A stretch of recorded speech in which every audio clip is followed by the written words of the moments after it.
Hello दोस्तों, this is Shri Ram Agarwal. स्वागत है आप सभी का मेरे यूट्यूब चैनल सीरा कोचिंग क्लास में। आज के लेक्चर में हम वेव इक्वेशन का एक और क्वेश्चन देखने वाले हैं। लास्ट लेक्चर में हमने वेव इक्वेशन से रिलेटेड एक क्वेश्चन देखा था एंड उसका सॉल्यूशन देखा था।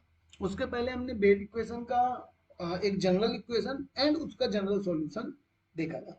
अगर आपने अभी पिछले वीडियोस नहीं देखे हैं तो प्लेलिस्ट में जाके उन्हें देख सकते हैं। तो चलिए स्टार्ट करते हैं। क्वेश्चन क्या कहता है? A string is stretched and fenced to 2 point L apart.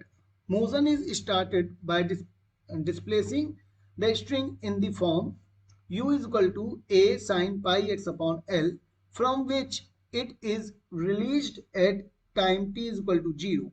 Find displacement u of xt from one end. ठीक है, तो ये हमको एक वर्ड प्रॉब्लम दी हुई है जिसमें हमको स्ट्रिंग क्या फाइंड करना है?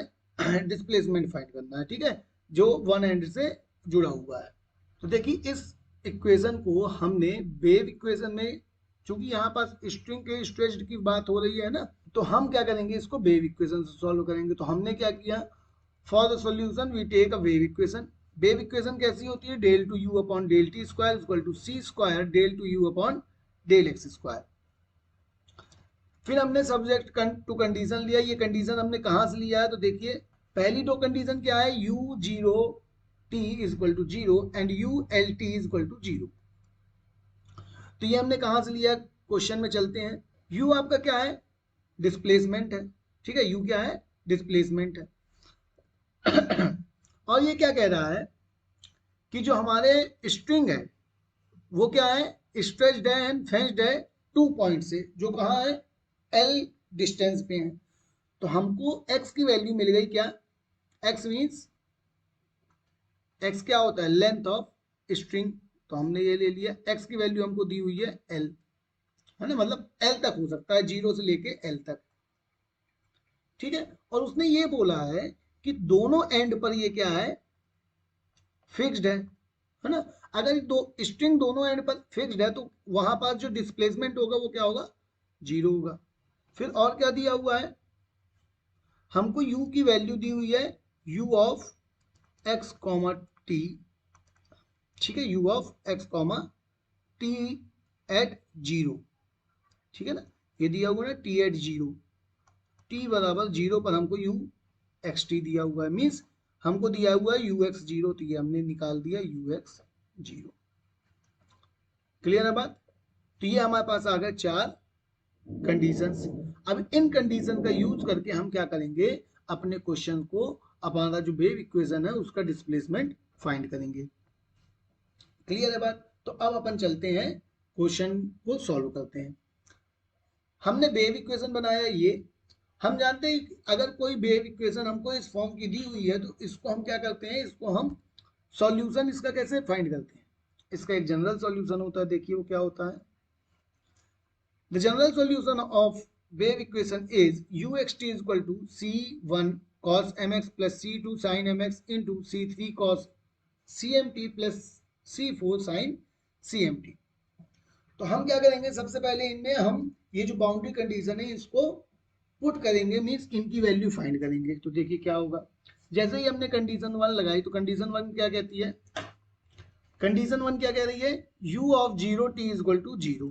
तो u 0 t is equal to 0, तो हमने क्या किया, x की जगह 0 पुट कर दिया। तो हमारा क्वेश्चन क्या था, सॉरी सॉल्यूशन क्या था? c1 cos mx plus c2 sin mx, c3 cos cmt plus c4 sin cmt। तो x की जगह हमने 0 पुट कर दिया, t की जगह t ही रहने दिया। t हो गया c1 cos 0 plus c2 sin 0, c3 cos cmt plus c4 sin cmt। और इन पूरे की वैल्यू का एडिशन, मतलब पूरी वैल्यू कितनी आनी चाहिए? 0, ये दी हुई है। ठीक है, तो अब देखिए ये वैल्यू तो हो गया हमारा 0 एंड ये वैल्यू हो गया 1। क्लियर है बात? तो अब ये पूरी टर्म खत्म हो जाएगी, बचेगा क्या? c1 एंड ये पूरी की पूरी टर्म आ जाएगी। अब हमको क्या करना है, हमको c1, देखिए यहां पास एक टर्म एंड दूसरी ये टर्म, इन दोनों का एडिशन क्या है? 0। अगर किन्हीं दो एलिमेंट्स का एडिशन 0 है तो उसमें से एक एलिमेंट क्या होगा? हमेशा 0 होगा। अब ये टर्म 0 हो नहीं सकती, क्यों नहीं हो सकती?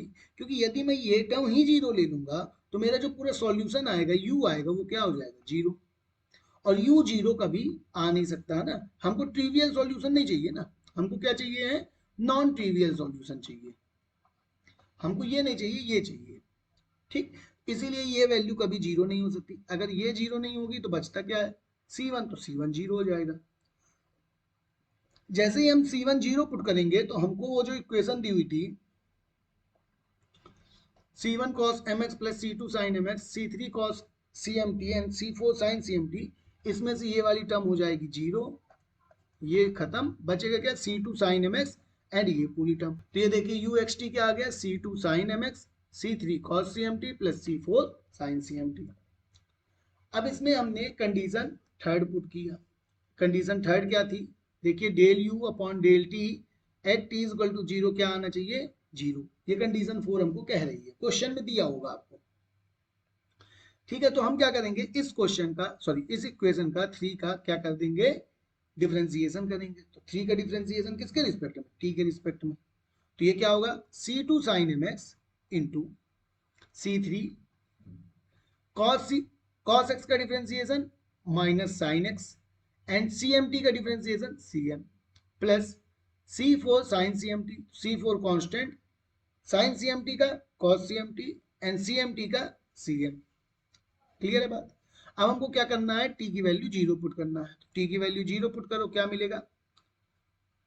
ये यहाँ तो कुछ नहीं पुट करेंगे, यहाँ पुट करेंगे CMT, तो ये पूरा जीरो हो जाएगा, तो ये जीरो आ गया। यहाँ जीरो पुट करेंगे तो ये जीरो आ जाएगा। तो अब देखो ये आ गया sine C2 sin mx, C2 sin mx। यहाँ साइन जीरो है जिसकी वैल्यू जीरो होती है, ये कॉस जीरो है जिसकी वैल्यू 1 होती है ना। तो ये वैल्यू हम पुट करेंगे। तो अब क्या आएगा? C2 sin mx, C4 CM। यहाँ पास फिर वही बात आती है कि C2 sin mx and CM, ये तीनों चीजें कभी जीरो नहीं हो सकती। क्यों नहीं हो सकती? मान के चलिए C2 जीरो हो जाएगा। अगर C2 जीरो हो जाता है तो क्वेश्चन इक्वेशन तीसरा देखिए, ये C2 अगर जीरो हो जाएगा तो U क्या होगा? जीरो हो जाएगा। sin mx जीरो हो जाएगा तो भी U जीरो हो जाएगा। C कभी जीरो हो नहीं सकता। C जीरो क्यों नहीं हो सकता? क्योंकि अगर C ही जीरो हो जाएगा तो क्वेश्चन हमारा बचेगा ही नहीं, क्योंकि क्वेश्चन से ही तो C आया है ना हमारा। ये देखे होगे आप, ऐसा ये होता है ना क्वेश्चन, और ये है C। अगर यही जीरो हो जाएगा तो क्वेश्चन हमारा बचता का नहीं बचता, C जीरो नहीं हो सकता। और यदि M जीरो हो जाएगा तो ये अगर M जीरो होता है तो ये पूरा जीरो हो जाएगा, तो साइन फिर से जीरो हो जाएगा।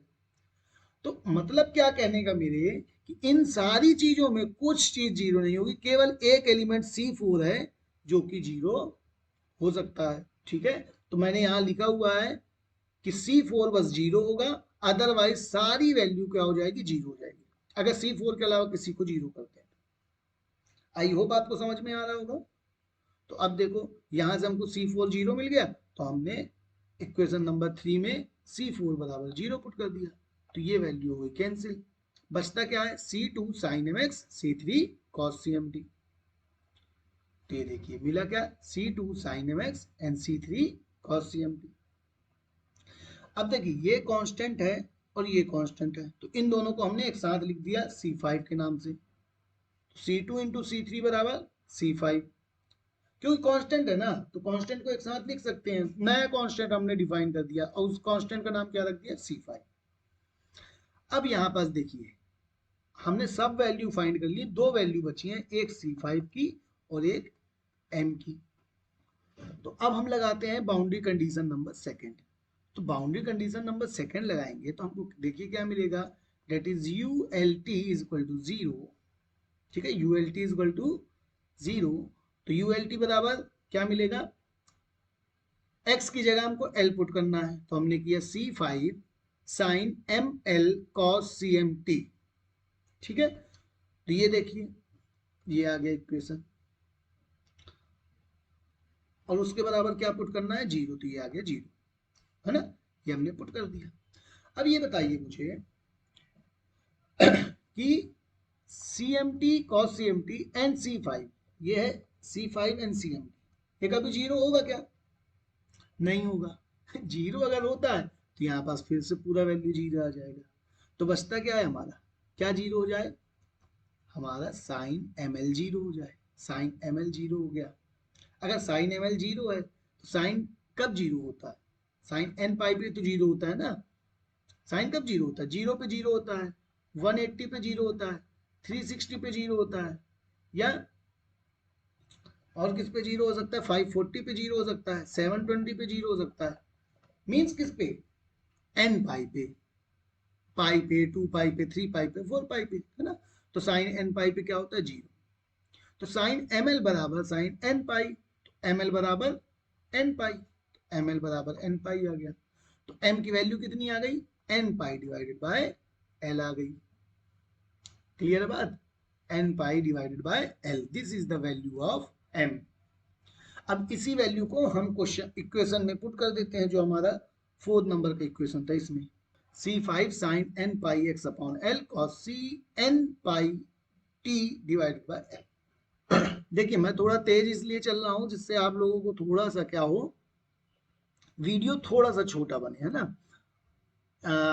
और आप अगर कहीं आपको समझ में नहीं आता है ना, तो आप थोड़ा सा पॉज करके आप उसको समझ सकते हो, है ना, क्या लिखा हुआ है, कैसे वो आ रहा है वैल्यू।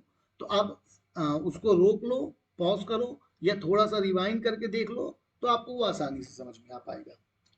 ठीक है, अब देखिए, जब यहाँ पास हमको सब वैल्यू मिल गई, तो यहाँ पास जो n है उसकी वैल्यू क्या है, 1 हो सकती है, 2 हो सकती है, 3 हो सकती है, 4 5 6 कुछ भी हो सकती है। तो हम ये चाहते हैं कि हम इस टाइप के जितने भी सॉल्यूशन आ रहे हैं यूएक्सटी के, उनको कंबाइन कर दें। तो हमने क्या किया, जितने भी n थे, n1 n2 n3 infinite time तक, उन सबको क्या कर दिया, ऐड कर दिया। तो यहां लग गया summation n is equal to 1 to infinite sine n pi x upon l cos n pi c t upon l। अब यहाँ एक bn हमने नया कांस्टेंट यूज किया है। तो ये bn क्या है, एक्चुअल में ये c5 भी है, बस हमने यहाँ पास नाम थोड़ा सा चेंज कर दिया। क्यों कर दिया है, क्योंकि जब हम यहाँ n बराबर 1 पुट करते हैं तो हो सकता है हमको यहाँ कोई दूसरा कांस्टेंट मिले, जिसको हमने नाम दे दिया b1। n बराबर 2 पुट करें तो हो सकता है b2 मिले, 3 पुट करें तो b3 एंड सो ऑन, ये चीज चलती रहे। तो ये क्या हो जाएगा, bn हो जाएगा। क्लियर है बात। अब देखिए ये आपका क्या हो गया, ये आपका लास्ट सॉल्यूशन हो गया जबकि हमने कंबाइन कर दिया। अब हमको यहाँ पास केवल bn की वैल्यू फाइंड करनी है, ठीक है। और bn की वैल्यू फाइंड करने के लिए हमारे पास जो बची एक कंडीशन है उसका यूज करेंगे। तो लास्ट कंडीशन क्या बचती है हमारे पास, तो देखिए हमको क्या दिया हुआ है, हमको क्वेश्चन में दिया हुआ है u x zero is equal to a sine pi x upon l. तो इसका यूज करके हम क्या निकालेंगे, bn की वैल्यू। तो अब हम क्या करें, इस 5th नंबर में t की वैल्यू 0 पुट करें, तो हमको क्या मिलेगा, b sign n pi x upon l cos, t की वैल्यू 0 पुट किया तो ये पूरी वैल्यू 0 हो जाएगी, तो कॉस 0 आ गया। ठीक है, और इसके बराबर में क्या आ जाएगा, a sine pi x upon l. तो ये आ गया a sine pi x upon l is equal to summation b n sine N pi x upon l. Cos 0 की वैल्यू क्या हो जाएगी, 1 हो जाएगी। ठीक, तो अभी इसको हम निगलेक्ट मान लेते हैं, खत्म, क्योंकि 1 आ गया तो वो 1 मल्टीप्लाई में आ जाएगा। अब हमारे पास बचा इस ये, और इसके बराबर में ये बचा। तो हमने क्या किया, इस bn को ओपन कर दिया n के अराउंड। तो bn में n बराबर 1 पुट किया, bn मीन्स इस पूरे में, तो n बराबर 1 पुट किया तो b1 साइन 1 पाई x अपॉन l, ये आ गया 1 पाई x अपॉन l। n बराबर 2 पुट किया तो b2 साइन 2 पाई x अपॉन l, 2 पाई x अपॉन l। फिर b3 साइन 3 पाई x अपॉन l, और यही से चलता जाएगा। तो अब हम क्या कर रहे हैं, sine pi x upon n into n के क्या कर रहे हैं, कोफिशिएंट को इक्वेट कर रहे हैं। तो हमने यहाँ किया पाई x अपॉन l का कोफिशिएंट इक्वेट, तो हमको मिला b1 बराबर a। देखिए ये और ये दोनों बराबर है, तो ये दोनों कैंसिल हो गए, बचा क्या, a बराबर b1। क्लियर। सिमिलरली हमने किया साइन 2 पाई एक्स अपॉन एल का कोफिशिएंट इक्वेट, तो इस तरफ साइन 2 पाई एक्स साइन 3 पाई एक्स सब है, बट दूसरी तरफ क्या है, कुछ नहीं है। तो यहाँ पर दूसरी तरफ में क्या आ जाएगा, B2 0, B3 0, B4 0, सबकी वैल्यू 0 हो जाएगी। बस A1 की वैल्यू आ जाए, सॉरी B1 की वैल्यू A आ जाएगी।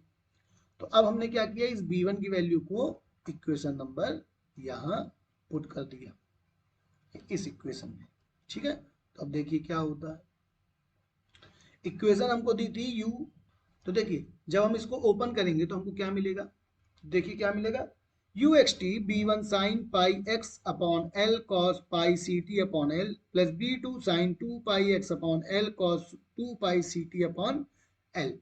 तो यहाँ b2 b3 b4 सबकी वैल्यू हमने 0 पुट कर दी, है ना, और b1 की वैल्यू a पुट कर दी। तो ये हमको मिल गया a sin pi x upon l cos pi ct upon l, and this is the, क्या था ये हमारा, displacement of the string. Clear है बात, तो ये हमारा आ गया आंसर। क्या हुआ, ये डिस्प्लेसमेंट ऑफ स्ट्रिंग हो गया। आई होप आपको ये क्वेश्चन क्लियर होगा। अगर इसमें क्वेश्चन में कहीं कोई डाउट जाता है तो आप पहले इस क्वेश्चन को थोड़ा रिवाइंड करके एक बार और देखिए। जब आप इसको रिवाइंड करके देखेंगे तो आपको सारी चीजें क्लियर हो जाएंगी कि ये क्वेश्चन क्या कहना चाहता है और इसका सॉल्यूशन कैसे निकलेगा। क्लियर है बात, तो आज के लिए बस इतना ही। नेक्स्ट लेक्चर में हम किसी नए फंक्शन के साथ वेव इक्वेशन का कोई और क्वेश्चन लेके आएंगे और उसको डिस्कस करेंगे। वीडियो अच्छा लगा हो तो वीडियो को लाइक करें, चैनल को सब्सक्राइब करें एंड वीडियो को अपने दोस्तों के साथ ज़्यादा से ज़्यादा शेयर करें। And thank you so much, thank you for watching, thank you, जय हिंद।